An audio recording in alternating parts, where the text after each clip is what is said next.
Olá, tudo bem? Mas já não sou mais estranho para você. Meu nome é Alexandre Soledade e sou do canal Meu Mundo Autista. Seja bem-vindo. Se você está aí, então, por favor, se inscreve no canal, ativa a notificação. Que isso é importante pra caramba pra gente. Nós estamos também gravando para a plataforma de áudio Spotify. Então, gente, em alguns momentos vocês vão perceber que eu preciso não enfatizar, veja aqui, veja ali, porque nós gravamos também para que as pessoas possam ter o acesso auditivo, tá? Então vamos lá. Esse segundo episódio é muito direcionado para os pais, é onde que a gente vai focar, tá? E nesse cenário, nessa novela que se torna as nossas vidas, nós precisamos perceber que existem papéis, daqueles papéis principais, do mocinho, da mocinha, que vai se desenrolar todo o filme ou a novela, que é o protagonista. Em alguns momentos, você pai, nós pais, mães, seremos e teremos que ser protagonistas dessa história. Mas em um determinado momento eu preciso deslocar esse protagonismo para os nossos filhos. E aí que está o X desse vídeo.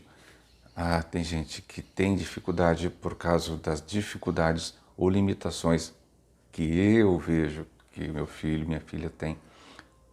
E eu desloco esse problema todo para mim.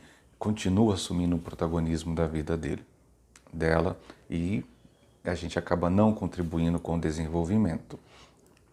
Alexandre, mas existe níveis diferentes do autismo, tem níveis diferentes de comprometimento? Sim, mas cada um vai desenvolver dentro da sua necessidade e dentro da sua limitação, mas eles vão desenvolver. Quando falamos de autismos, esse termo é muito bacana, eu encontrei conversando com Bruna Bonassi, psicóloga, ela também é autista, porque é uma forma bacana de falar do espectro autista, colocando no plural, autismos, para que as pessoas entendam que não é uma caixinha fechada e pronto, esse é o autista. E a gente percebe que o autista, ele tem a maioria tem uma certa dificuldade no olhar e também de se relacionar com o mundo da forma que a gente acha que deveria ser. Perceba que tudo está relacionado, baseado nos meus padrões. Então, o autista tem dificuldade de olhar, o autista tem dificuldade de se relacionar no mundo da forma que eu espero que seja feita.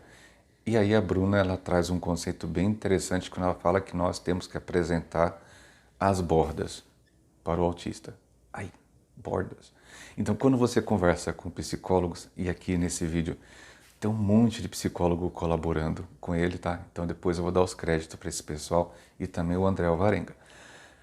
Gente, essas bordas não são necessariamente as limitações, os espaços, as extremidades, mas é o que ele enxerga de si próprio, as relações de si nesse ambiente que ele está.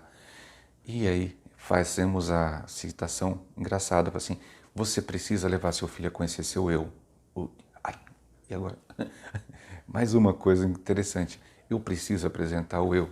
Eu preciso desenvolver aquele eu daquele jovem. Só para você ter uma ideia, nessa situação, uma criança andando, engatinhando, ela depara com um espelho e em nenhum momento aquele espelho revela qualquer tipo de interesse. Mas depois de passar tantas vezes por aquele espelho, ela percebe que tem um carinha engraçado do outro lado. Descobri, tem alguém lá. Pronto, demonstrou interesse. Depois de um certo tempo ela percebe que aquela pessoa se mexe igual ela. Nossa, ela tem isso, ela tem aquilo, e vai dando limitações, até que ela descobre, tanã, que ali é ela. Mas aí vem a pergunta, se ela está ali, o que eu estou fazendo aqui? Isso é tudo dentro do campo do imaginário. Na cabeça dela, está criando diversas conexões. E aí ela começa a olhar para você, para o pai, para a mãe, e fazer a mesma conexão que ela fez com o espelho. Gente, olha aquela pessoa grande, olha como ela é forte, olha como ela grita, olha como ela fala. E aí essas conexões. Então, no primeiro momento, aquela criança que não estava interessada em nada é aquela mesma criança que nasceu. E ela não tem noção de espaço nenhuma, tudo pertence a ela. Então uma criança quando nasce, ela entende-se que nada, tudo pertence a ela. O seio da mãe pertence a ela, a vida, tudo pertence a ela. Ela não tem bordas, não tem bordas. E aí, aos poucos, ela vai desbordando. Significa que ela enxerga que a boca dela é o final do corpo dela. Aquele seio que ela recebe o aleitamento não pertence a ela. Então, esse desbordar permite que a criança amadureça. E aí que está o grande erro. Muitos pais acabam fazendo com que a criança fique presa à borda deles. É isso mesmo. Aí vamos jogar, não é culpa. Não, e tira isso da sua cabeça. Muitos pais e mães acabam adoecendo por um sentimento errado de culpa. Não é, ele não tem noção, a gente não tem noção do que a gente está fazendo, às vezes por falta de informação. Então, desbordar a criança para permitir que ela amadureça é importante. Quando a gente fala de sexualidade, a gente tem uma certa dificuldade. Temos sim, porque, com certeza, a nossa geração não foi tão preparada, quiçá a geração dos nossos pais. Então a gente precisa ter um pouco mais de clareza ao falar de determinados assuntos.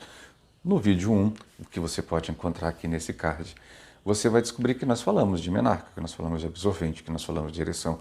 E isso para alguns pais foi assim, nossa, eu não sabia disso. Quer dizer, as pessoas às vezes têm 30, 40 anos e não sabiam nada. Por quê? Porque não tiveram esse acesso à informação. Então por isso que eu desmereço a situação de culpa, tá? Então presta atenção, você não é culpado de não saber tudo. Então vamos começar por um ponto. Talvez seu filho, filha ou filhe, não estranhe o termo filho, tá? O filho eu vou explicar no episódio 3. Fica para você aguardar. Ele não tem a percepção de si mesmo, ele não sabe quem é. Então vou deixar umas perguntas para a gente começar a bombar a nossa mente. Reconheço quem sou? Não estou falando do seu filho, estou falando de você. Você reconhece quem é você? Você reconhece o seu papel nesse processo? Qual que é o meu papel? Agora, quanto ao seu filho, quem é ele perante ele mesmo?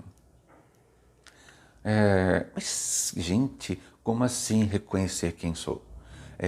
Quem é você nesse processo? Então, quem é você nesse processo? Se você é pai e mãe, você em algum momento foi protagonista, mas em outro você tem que jogar para o seu filho essa responsabilidade de decidir sobre a vida dele. Mas meu filho é autista. Pois é, essa desculpa tem que acabar, né, gente? Algumas situações não confunda o amadurecimento com a independência financeira, a independência para fazer isto ou aquilo. Ele precisa ter crescimento e desenvolvimento pessoal. Tem uma psicóloga bem bacana chamada Isabel Nelly. Ela fala que nós temos bastante dificuldade de permitir que os filhos passem por esse processo porque nós mesmos não nos reconhecemos. Quem somos nós? Então temos maior dificuldade porque muitas das coisas... Lembra a história do espelho? Às vezes eu estou olhando para o meu filho e estou me vendo. Descobriu, né? Que às vezes coisas do seu sofrimento, do seu sentimento, você está jogando no filho, na sua filha, filha. Então você precisa perceber isso logo. Então quando a gente olha para tudo isso, a Isabel ela traz um termo bem bacana que às vezes a gente passa a viver a vida dos nossos filhos. Mas qual que é o papel? Para ela, esse papel é bem claro, né? E aí a gente deixa para vocês aquele pensamento. Qual é o seu papel? Para ela, é um outro.